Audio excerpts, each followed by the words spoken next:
Hello everyone, welcome back to my channel. আশা করছি তোমরা সবাই খুব ভালো আছো আর আমরাও সবাই খুব ভালো আছি। তো আজকে আমরা ঘুরতে বেরিয়েছি। আর আজকে আমরা যেখানে যাচ্ছি সেটা দাদাইয়ের অনেক দিনের ইচ্ছা ছিল যে যাব।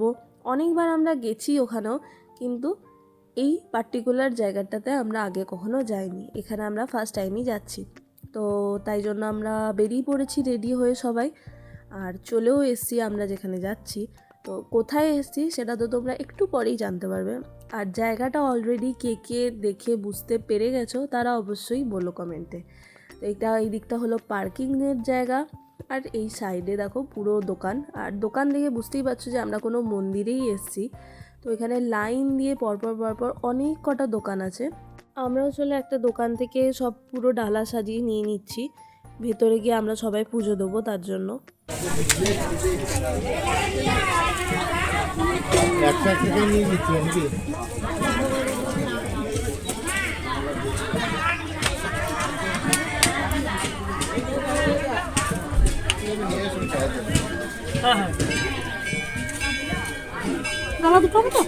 হুম।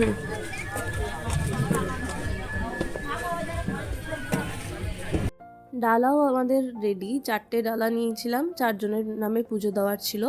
আর এগুলো 101 টাকা করে ডালা নিয়েছে। আর আলাদা করে তোমরাও জবা ফুলের মালা নিতে পারো, তো সেটা আলাদা প্রাইস পড়বে।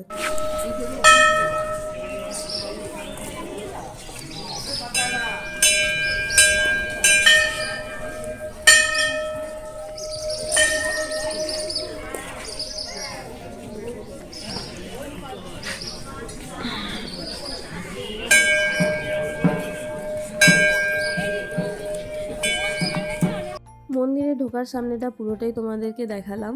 তো চলো এবার আমরা পুজোটা দিয়ে নিই। আর আমরা গেছিলাম আজকে কঙ্কালীতলায় পুজো দিতে। এটা হচ্ছে বোলপুরে। তো তোমরা কারা কারা অলরেডি গেছো সেটা আমাকে অবশ্যই জানিও। আর যারা যাওনি তারা ঘুরে আসতে পারো। খুব জাগ্রত মন্দিরটা। আর এই বাঁধানো যে জলের এখানে, এই জল তোমরা মাথায় নিতে পারো। এটা শান্তির জল হিসাবে ওখানে লেখা ছিল।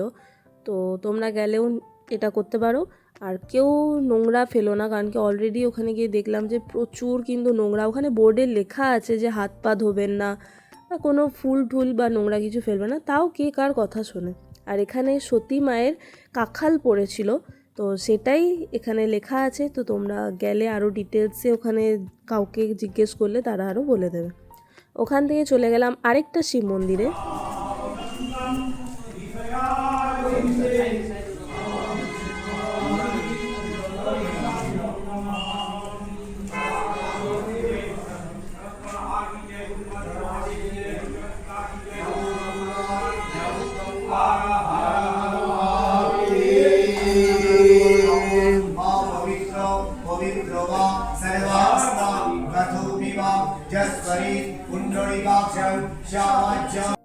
এই শিব মন্দিরটা ছিল কঙ্কালীতলা মন্দিরটার ঠিক কিছুটা পাশেই। তো তোমরা কঙ্কালীতলা গেলে এই মন্দিরটাও ভিজিট করতে পারো। আর মন্দিরের পিছনে, কঙ্কালীতলা মন্দিরের পিছনে ছিল ছোট্ট একটা মতো মার্কেট প্লেস বসছিল, যেখানে তোমার সোনাঝুরির যা যা জিনিস পাওয়া যায় হাটে, সেই জিনিসগুলোই এখানেও পাওয়া যাচ্ছিলো। তো তোমরা গেলে ওখান থেকে জিনিস কিনতেও পারো। আর ভোগ খাওয়ারও টাইম তখন কাছাকাছি ছিল। তো দাদাই দিদানের ইচ্ছা ছিল যে ভোগ খেয়ে যাবো, তাই জন্য আমরা ভোগ খাওয়ার জন্য ওয়েট করছিলাম। আর এইদিকেও কোনো কিছু পুজো হচ্ছিল।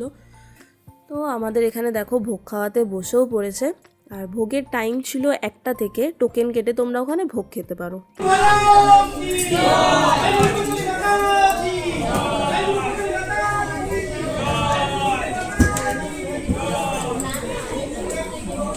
ভোগ বিতরণ স্টার্ট হয়ে গেছে, আমরা এদিকে ভোগ খেতে বসেও গেছি। আর চেয়ার টেবিলের ব্যবস্থাও ছিল, যাতে বয়স্কদের জন্য কোনো অসুবিধা না হয়।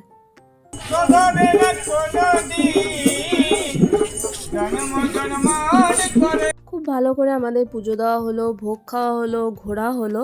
তো ওখান থেকে আরও কিছুটা টাইম ছিল, তাই ভাবলাম যে আরও একটা জায়গায় আমাদের ঘোরা হয়ে যাবে। তো দাদা এই বলছিল যে তুই কখনো বক্রেশ্বর যাসনি, তুই আর তোর মা, তো তোরা ঘুরে আসবি। দাদাই দিদান আগেও অলরেডি একবার গেছিলো, অনেক বছর আগে। তো দাদাই বলছিল এখন দেখে আসি যে কেমন কি হয়েছে না হয়েছে নতুন। তো ওই জন্য আমরা চলে গেছিলাম বক্রেশ্বরে। আর বক্রেশ্বরে সবাই জানো তাপবিদ্যুৎ কেন্দ্র আছে। তো এই যে জলটায় দেখো সবাই এখন স্নান করছে। এই দিকে তোমার তাও জলটা অনেকটা এখানটা ঠান্ডা, কিন্তু গরম আছে, বাট তুলনামূলক বাকি এখানে যে 7টা যে ফুটন্ত জল আছে সেটাকেই কোনো পদ্ধতিতে কিছুটা ঠান্ডা করে স্নান করা যাবে এরকমভাবে জলটাকে আনা হচ্ছে।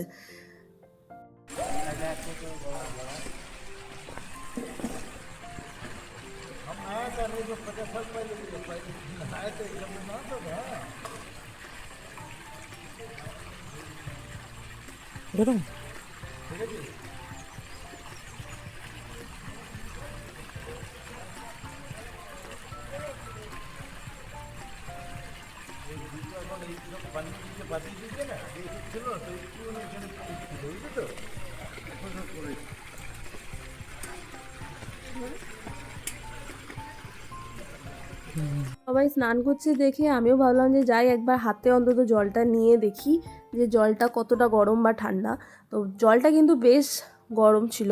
তো শীতকালে স্নান করে ভালো লাগবে, কিন্তু গরমকালে এই জলে মোটেই স্নান করা যাবে না। অল্প একটু জল তুলে মাকে আর দিদানেরও হাতে দিলাম যাতে গরম কতটা বুঝতে পারে। তো চলো এরপর এগিয়ে আরও যে বাকি ফুটন্ত জলগুলো আছে সেগুলো দেখি আমরা। চলো। ওগুলো আরো আগে আছে, 7টা গরম জল আছে, এখান থেকে সানের ঘাটে যাচ্ছে।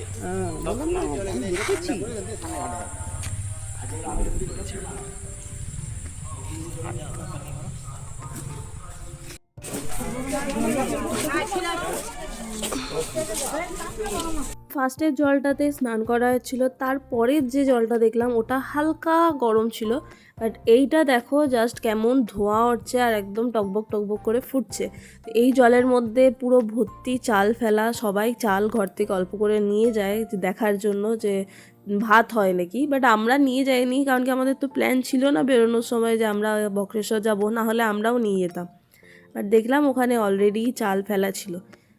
এখানে ঘুরে একটা প্রবলেম হচ্ছিল যে কোনো কেউ গাইড ছিল না বা কোনো বোর্ডে কিছু লেখা ছিল না যে সব ডিটেলসটা জানতে পারবো, বাট তাও ওই ঘুরে ঘুরে যেটুকু বুঝতে পারলাম। আর এই জলটা না ওখানে দুজন ছিল যে বোতলে উঠিয়ে উঠিয়ে নিয়ে বিক্রি করছিল আর বলছিল যে এই জল খেলে অনেক রোগ ঠিক হবে। সত্যি করে হয় কি না সেটা আমিও জানি না, আর দিদান বললো যে না নিয়ে যাই, তো দিদানও সবার জন্য নিয়ে এসছে। আর এরপর দাদাই বললো যে তাহলে এসছি যখন বক্রেশ্বর মন্দিরে পুজো দিয়ে দিই, তাই এখান থেকে আমরা ডালা নিয়ে নিচ্ছি। বক্রেশ্বরে মনোপাত দেবী মহিষীর মধ্যে এই জায়গাটা পড়েছে মায়ের, আর পাশে এই ব্রহ্মশিলা আছে। এই মায়ের এখানে দুর্গা মূর্তি, পশ্চিমবাংলায় 13টা পীঠস্থান, একান্নর মধ্যে বীরভূম জেলাতে 5টা। সব জায়গাতে হয় পাথর, আর নাহলে কালীঘাট পর্যন্ত থেকে একদম কামাখ্যা পর্যন্ত। এখানে কেবল মা যেহেতু আকাচক্র মোহন পড়েছে, মা এখানে সতীরূপে দুর্গা রূপে আছে। এখানে আসুন, অঞ্জলি দিবেন, এদিকে আসুন। হাতে একটু জল নিয়ে মুখের মধ্যে নমো বিষ্ণু, নমো বিষ্ণু।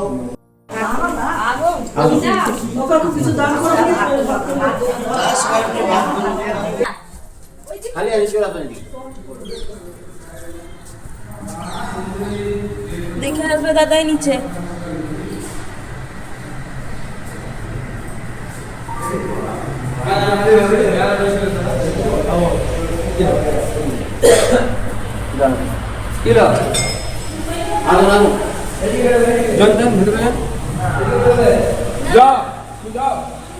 আসুন, চলে আসুন, আসুন।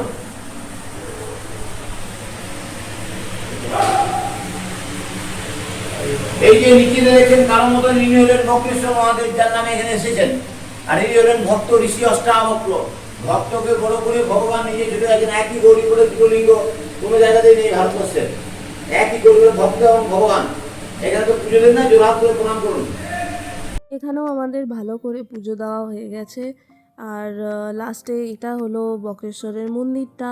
তো ওখানে পুজো টুজো দিয়ে পিছনের গেট দিয়ে আমরা বেরিয়ে গেছি। এখন গাড়ি যেখানে পার্ক আছে আমরা সেখানে গিয়ে গাড়িতে উঠে এবার যাব আমরা বাড়ির পথে। আজকের দিনটা বেশ ভালো কাটলো, পুরো পুজো দেওয়াটা ভালো করে একদম বছরের শেষ হতেই চললো, হয়েই গেল প্রায়। এটা তো কিছুদিন আগেকার ভিডিও তোমাদের সাথে শেয়ার করছি। তো বছরের শেষটা এইভাবেই শেষ করি। আর আসার পথে রাস্তায় চা খেতে দাঁড়িয়েছিলাম, আর এই বিস্কুটটা আমার ফেভারেট। তো যেখানেই দাঁড়াই আমি এই বিস্কুটটা কিন্তু মাস্ট চায়ের সাথে নিই। আর কিছু চিপস কুরকুরে নিয়ে নিয়েছিলাম রাস্তায় খাওয়ার জন্য। এখান থেকে এবার আমরা চলে যাব আজকে মামদের বাড়িতে, যেহেতু মামদের নামেও পুজো দেওয়া হয়েছিল কঙ্কালীতলায়। তাই জন্য সেই প্রসাদটা আর বক্রেশ্বরের প্রসাদ দুটোই মামদেরকে দিয়ে তারপর আমরা বাড়ি ফিরবো। আর ঝিঙ্কু সবাইকে দেখে খুশি, তো মাম গেটটা লাগিয়ে রেখেছিল যে দিদানকে একটু ভেতর অবধি আসতে দাও, কারণ কি গায়ে ঝাঁপালে দিদান ব্যালেন্স রাখতে পারবে না, তাই জন্য ওকে একটু আটকে রাখা হয়েছিল। ছাড়ার সাথে সাথে ও সবার কাছে গিয়ে গিয়ে গন্ধ শুকিয়ে ও খুব খুশি। তারপর ঝিঙ্কু শান্ত হয়ে গেছে, এবার আমরা ঘরে বসলাম, মাম চা দিল খেতে, চাটা খেয়ে তারপর কিছুক্ষণ বসে বসে আমরা সবাই গল্প করছিলাম। মাম তারপর চা বানালো, তাই আমরা বসে চা খেলাম আর একটু মিষ্টি খেয়ে এবার আমরা বাড়ি যাব। হ্যাঁ, tata tata, bye, good night, good night, চলো। হ্যাঁ করবো, আসছি। হ্যাঁ হ্যাঁ। মামদের বাড়ি থেকে বেরিয়ে আমাদেরকেও বাড়ি ছেড়ে দিল দিদানরা, দিয়ে এবার দিদানরাও বাড়ি ফিরছে। আর আজকের ভিডিওটা কেমন লাগলো, দুটো মন্দির তোমাদের কেমন লাগলো বা তোমরা কোনটা কোনটা ঘুরেছো সেটা অবশ্যই আমাকে কমেন্টে জানিও। আর ভিডিওটা ভালো লাগলে লাইক কমেন্ট শেয়ার করে দিও, চ্যানেলটাকে সাবস্ক্রাইব করতে কিন্তু একদম ভুলো না। তো দেখা হবে নেক্সট ভিডিওতে, ততক্ষণের জন্য বাই।